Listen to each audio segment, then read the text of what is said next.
કોઈ પણ યંગસ્ટર છે કે જે બી લોકો અત્યારે ન્યૂ સ્ટાર્ટઅપ કરી રહ્યા છે અને બધાને જ અત્યારે જે ડિજિટલ પ્રેઝન્સ પર આવું છે, તો એઝ અ કન્સલ્ટન્ટ તમે શું કહેશો એ લોકોને કે એ લોકોને કઈ વસ્તુનું ટેક કેર લેવી જોઈએ એઝ અ ન્યૂ ફર્મ કે કોઈ સ્ટાર્ટઅપ કરવા માટે?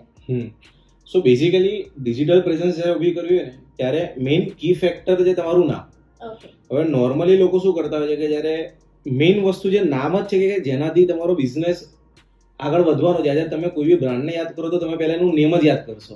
અને નોર્મલી કેવું થાય છે કે જ્યારે કાં તો નાનું સ્ટાર્ટઅપ હોય કાં તો લોંગ ટાઈમથી એક પેઢી ચાલતી આવતી હોય છે, તો કોઈ બી કોમ્બિનેશન બનીને આપણી બહેનનું નામ છે કે આપણી મમ્મીનું નામ છે કે કોઈ નોર્મલ કોમન સમજો ને કે જે તમે જે બી ડીટીને માનતા હોય એનું નામ છે, તો એવા કોઈ XYZ કોમન નેમથી લોકો એમનું બિઝનેસ ચાલુ કરી દેતા હોય છે.